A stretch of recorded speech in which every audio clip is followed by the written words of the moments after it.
Hi guys, welcome back to the next day of 25 books in 31 days. I think I might just shorten it to 25 and 31 because I feel like a lot of you guys will know the drill.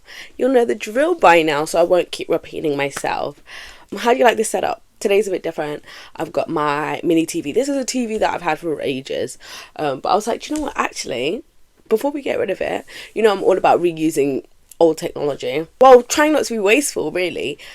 I was like, let me just see what it's like. I think I've got a perfect place. And I do have a perfect place. It fits fantastically. So that's my current setup. It changes. It will change. Talking about old technology, I've got my old iPhone here that I've turned into a Kindle. But as you can see, I've got the Christmas case on it right now, which is just beautiful. So, let's talk about the book. Or do we want to do one of the advent calendars first? So let's start with a book. So we're going to start off with Season's Hatings by J.S. Jasper. And this was a romance novella because I was very much stuck to like, I'm in the romance mood. Like, all I want to do is read a romance. And so I had a bit of a look-see on Bookstagram to try and see any romance books, specifically diverse romance books that were available, and this one was recommended. And I think what drew me to it was the fact that it was short. I did want something short today, I'm going to be honest. I do like a short romance book. I was also drawn to it because it's British. It's a British romance, diverse black romance. Well, specifically, it's an interracial romance, which is really important to point out. It's not black love, but, it follows a black female main character. And it's British, and I just feel like often for me, when in this year of trying to source out black romances, or even just more diverse romances, they've not really come from the UK. And I just think that's because the market, there are a lot less British authors to American authors, colloquially. I don't have the stats to back that up. But I mean, if you look at the two different countries, it just makes sense to me. I don't know, I'm sure, like J.S. Jasper, that there are black British romance indie published authors out there. I just don't think I've found that many, so that was another thing that really called to me. So what is Season's Hatings about? So, sorry, it's for some reason it's a bit of a real tongue twister. Season's Hatings. Season's Hasting. Oh, gosh. That is not correct. I can't say it. I'm getting all tongue-tied. So if I say it wrong, apologies. But yeah, Season's Hating. We follow Ivy. Oh my gosh, look, not the advert killing the vibe. Anyway, so in this book, we follow Ivy, who is our female main character. And every Wednesday, she goes to the farmer's market. And she goes because it's enjoyable. It's some time that she has for herself amongst raising her child. So she's a single mother. And it becomes a ritual for her. For every Wednesday morning, she'll start work late on a Wednesday. So every Wednesday morning, she'll go to the farmer's market, get her fresh produce and fresh flowers. And then they can have fresh dinner from it, her and her son, on a Wednesday. But it's not only the produce and the flowers that catch her eye at the market. It's also a man who she decides to call Peaches. And every Wednesday, she looks forward to seeing him. And she has this whole built up, crush on him at the farmer's market. And this has been going on for a while. Until one day, she accidentally runs into Peaches. But not in the farmer's market. And I think, sometimes that is something real. Where when you see someone outside of your regular comfort zone, it can change the dynamic. And that's what happens between Peaches and Ivy. Peaches is not his real name. His real name is Klaus, or Claus, as you find out when she actually talks to him. And so next we follow this romance, and it's called Season's Hatings because there is a moment in there where she does decide no, this isn't gonna work. Not so harshly, but she puts on a tough veneer, and that's that hating. And I think that's one interesting way to do an enemies to lovers, because it was strangers to crush to facades to lovers, which I think is quite nice. I don't really see how many times people are okay, I do like you, but there are reasons why we can't be together. I don't know if I mentioned, but Claus is also a single parent, and his child is deaf, so there's some disability representation. Who wears hearing aids, Max, which is really lovely to see. I really love to see older protagonists. I always say older, but really I just mean regular age people, if anything, because there's just really young people who are usually the protagonists in romances. So it's really quite nice to see these two people who are well into their life meet each other. I think I did have to suspend my disbelief a little bit with this one. But that's okay, because it was completely fun. It was such a romp. It was a fast-paced book, but I enjoyed the pace. I thought it was a perfect pacing for me.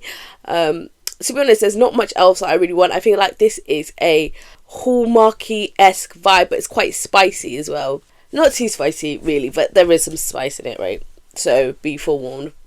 But it is that kind of rom-com Christmas feel to it. It has got that Christmas glow, almost.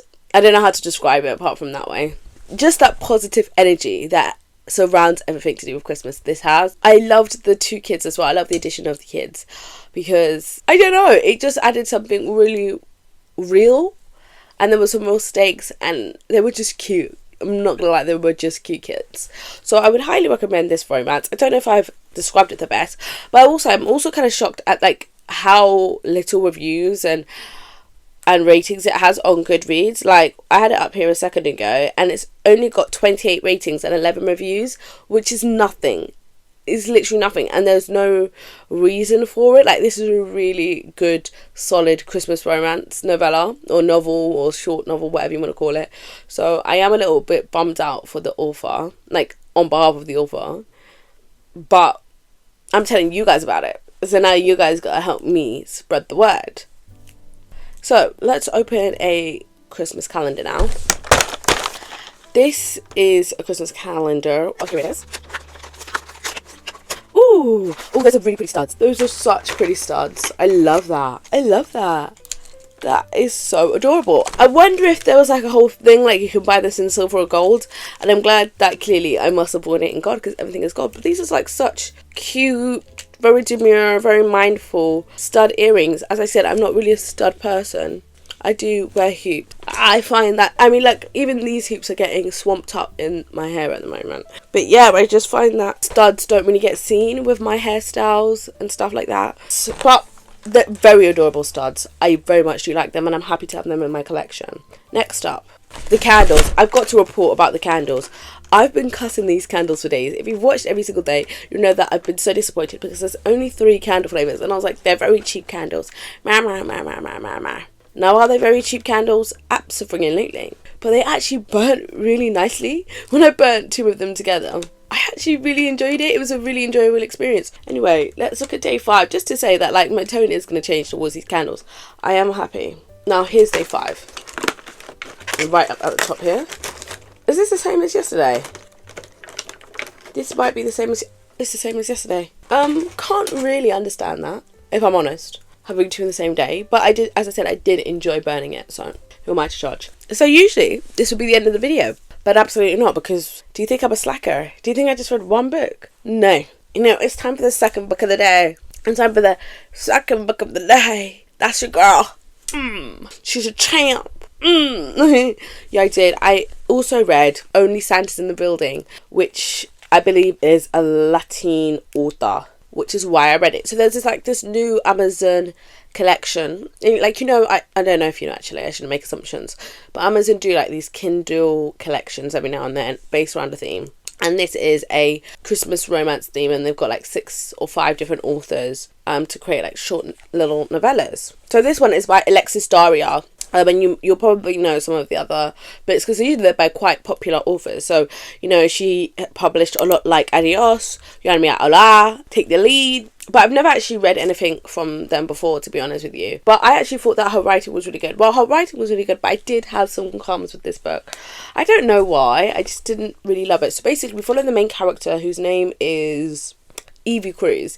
And Evie Cruz is an illustrator. We meet her in the run-up to Christmas. I think 12 days before Christmas is the first day that we meet her. And she's on a crunch. She's on a crunch deadline.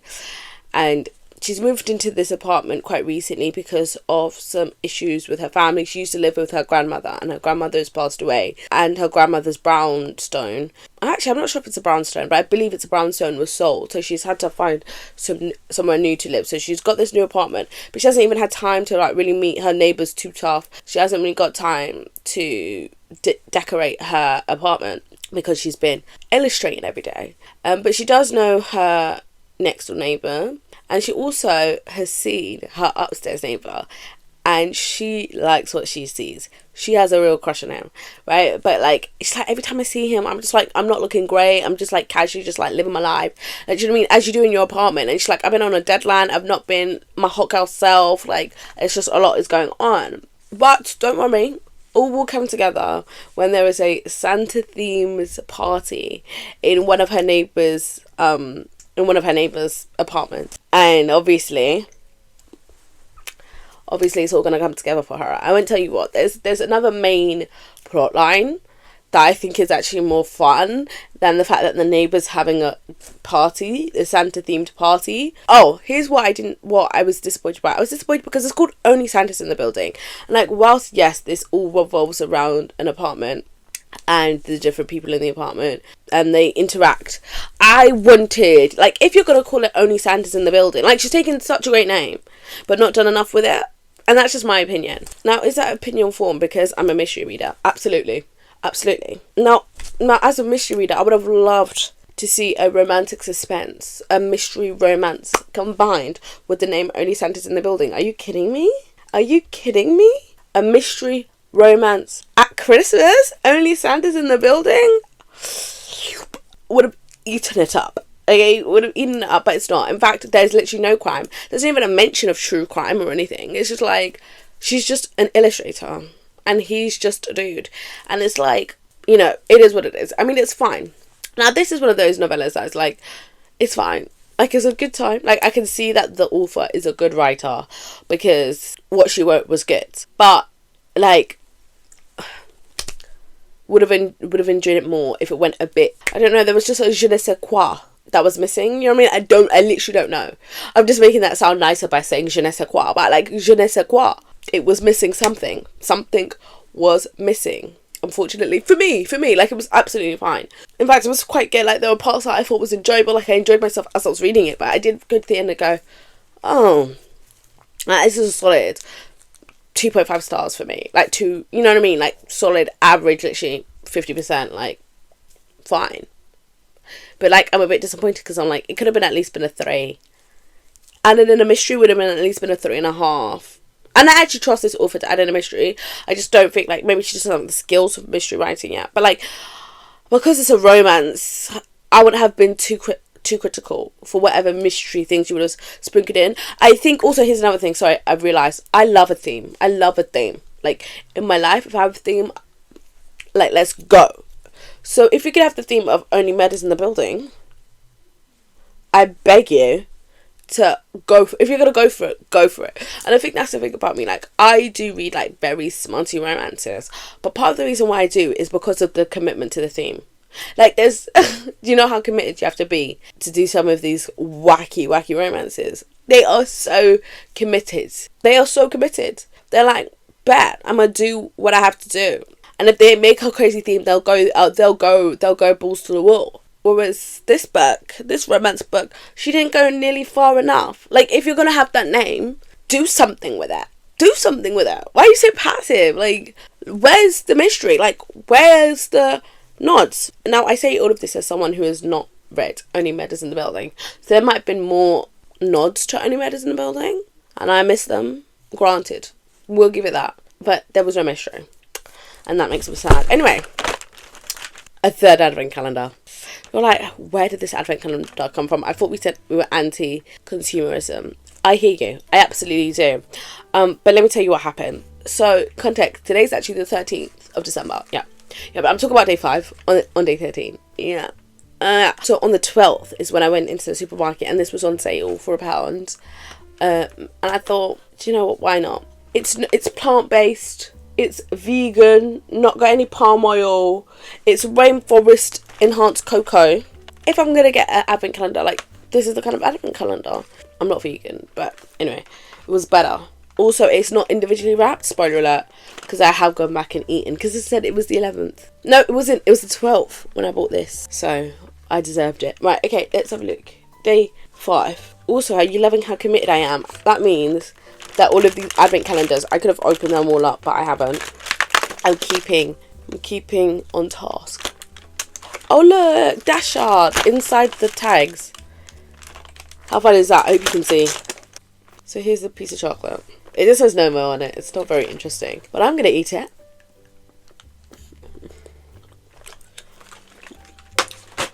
Can you taste that it's not real chocolate? Yeah. But it's perfectly fine. Like, it's perfectly fine. And on that note, I'm going to go. And I'll see you tomorrow. Bye, guys.